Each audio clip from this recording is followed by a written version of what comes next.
The Astral Plane, Its Scenery, Inhabitants and Phenomena by C.W. Leadbeater. Preface. Few words are needed in sending this little book out into the world. It is the fifth of a series of manuals designed to meet the public demand for a simple exposition of Theosophical teachings. Some have complained that our literature is at once too abstruse, too technical, and too expensive for the ordinary reader, and it is our hope that the present series may succeed in supplying what is a very real want. Theosophy is not only for the learned, it is for all. Perhaps among those who in these little books catch their first glimpse of its teachings, there may be a few who will be led by them to penetrate more deeply into its philosophy, its science and its religion, facing its abstruser problems with the student's zeal and the neophyte's ardour. But these manuals are not written for the eager student, whom no initial difficulties can daunt. They are written for the busy men and women of the workaday world, and seek to make plain some of the great truths that render life easier to bear and death easier to face. Written by servants of the masters, who are elder brothers of our race, they can have no other object than to serve our fellow men. The Astral Plane. Introduction. Reference to the astral plane, or Karmaloka as it is called in Sanskrit, has frequently been made by Theosophical writers, and a good deal of information on the subject of this realm of nature is to be found scattered here and there in our books.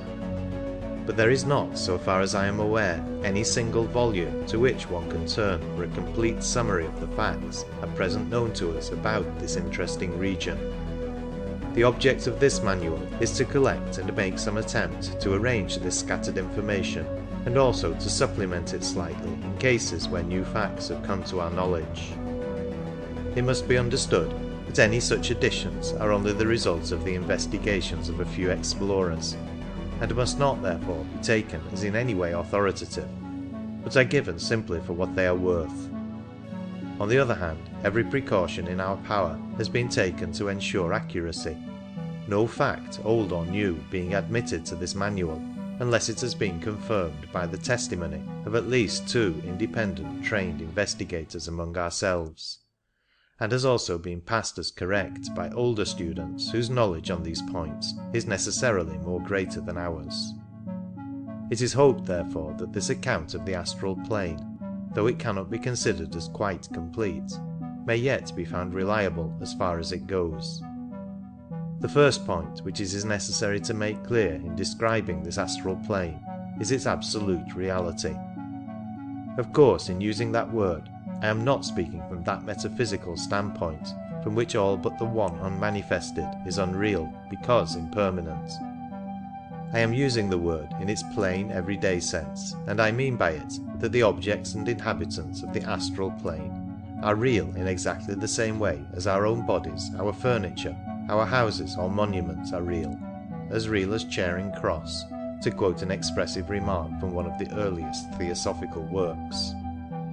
They will no more endure forever than will objects on the physical plane, but they are nevertheless realities from our point of view while they last. Realities which we cannot afford to ignore, merely because the majority of mankind is as yet unconscious, or but vaguely conscious of their existence. There appears to be considerable misunderstanding, even among Theosophical students, upon this question of the reality of the various planes of the universe. This may perhaps be partly due to the fact that the word plane has occasionally been very loosely used in our literature, writers speaking vaguely of the mental plane, the moral plane, and so on, and this vagueness has led many people to suppose that the information on the subject which is to be found in Theosophical books is inexact and speculative, a mere hypothesis incapable of definite proof. No one can get a clear conception of the teachings of the wisdom religion until he has at any rate an intellectual grasp of the fact that in our solar system there exist perfectly definite planes, each with its own matter of different degrees of density, and that some of these planes can be visited and observed by persons who have qualified themselves for the work, exactly as a foreign country might be visited and observed, and that by comparison of the observations of those who are constantly working on these planes, evidence can be obtained of their existence and nature at least as satisfactory as that which most of us have for the existence of Greenland or Spitzbergen. The names usually given to these planes, taking them in order of materiality, rising from the denser to the finer, are the physical, the astral, the devachanic, the sushuptic, and the nirvanic. Higher than this last are two others, but they are so far above our present power of conception that for the moment they may be left out of consideration. Now it should be understood that the matter of each of these planes differs from that of the one below it, in the same way as, though to a much greater degree than, vapour differs from solid matter. In fact, the states of matter which we call solid, liquid, and gaseous are merely the three lowest subdivisions of the matter belonging to this one physical plane. The astral region, which I am to attempt to describe, is the second of these great planes of nature, the next above or within that physical world with which we are all familiar. It has often been called the realm of illusion, not that it is itself any more illusory than the physical world, but because of the extreme unreliability of the impressions brought back from it by the untrained seer. This is to be accounted for mainly by two remarkable characteristics of the astral world.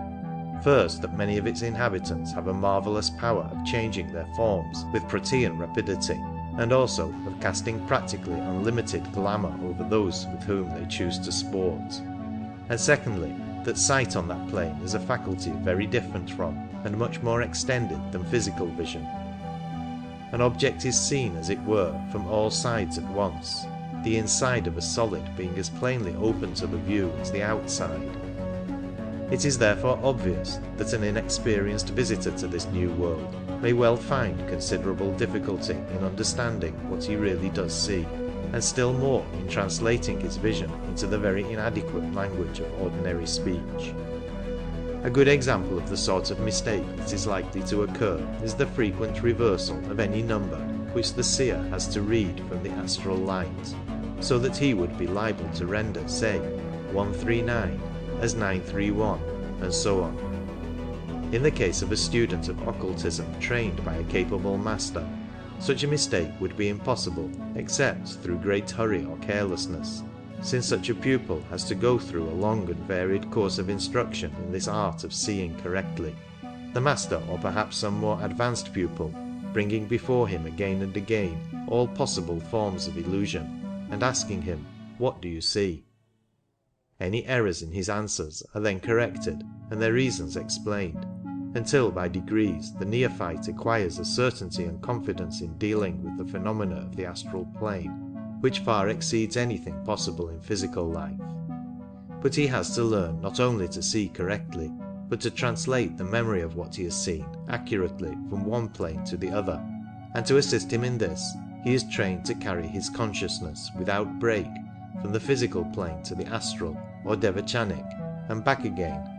for until that can be done, there is always a possibility that his recollections may be partially lost or distorted during the blank interval which separates his periods of consciousness on the various planes. When the power of bringing over the consciousness is perfectly acquired, the pupil will have the advantage of the use of all the astral faculties, not only while out of his body during sleep or trance, but also while fully awake in ordinary physical life. It has been the custom of some Theosophists to speak with scorn of the astral plane, and treat it as entirely unworthy of attention, but that seems to me a somewhat mistaken view. Most assuredly, that at which we have to aim is the purely spiritual plane, and it would be most disastrous for any student to neglect that higher development and rest satisfied with the attainment of astral consciousness. There are some whose karma is such as to enable them to develop the purely spiritual faculties first of all, to overleap the astral plane for the time, as it were, and when afterwards they make its acquaintance, they have, if their spiritual development has been perfect, the immense advantage of dipping into it from above, with the aid of a spiritual insight which cannot be deceived, and a spiritual strength which nothing can resist. It is, however, a mistake to suppose, as some writers have done, that this is the only or even the ordinary method adopted by the masters of wisdom with their pupils. Where it is possible, it saves much trouble, but for most of us, such progress by leaps and bounds has been forbidden by our own faults or follies in the past. All that we can hope for is to win our way slowly, step by step, and since this astral plane lies next to our world of denser matter, it is usually in connection with it that our earliest superphysical experiences take place. It is therefore by no means without interest to those of us who are but beginners in these studies, and a clear comprehension of its mysteries may often be of the greatest importance to us, not only by enabling us to understand many of the phenomena of the seance room, of haunted houses, etc., which would otherwise be inexplicable, but also to guard ourselves and others from possible dangers. The first introduction to this remarkable region comes to people in various ways. Some only once in their whole lives, under some unusual influence, become sensitive enough to recognize the presence of one of its inhabitants, and perhaps because the experience does not repeat itself, come in time to believe that on that occasion they must have been the victims of hallucination. Others find themselves with increasing frequency seeing and hearing something to which those around them are blind and deaf. Others again, and perhaps this is the commonest experience of all, begin to recollect with greater and greater clearness that which they have seen or heard on that other plane during sleep. Among those who make a study of these subjects, some try to develop the astral sight by crystal gazing or other methods, while those who have the inestimable advantage of the direct guidance of a qualified teacher will probably be placed upon that plane for the first time under his special protection, which will be continued until, by the application of various tests, he has satisfied himself that the pupil is proof against any danger or terror that he is likely to encounter.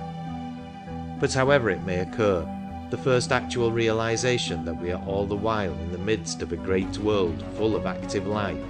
of which most of us are nevertheless entirely unconscious,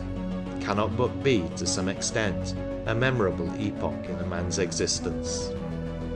So abundant and so manifold is this life of the astral plane that at first it is absolutely bewildering to the neophyte, and even for the more practiced investigator it is no easy task to attempt to classify and to catalogue it.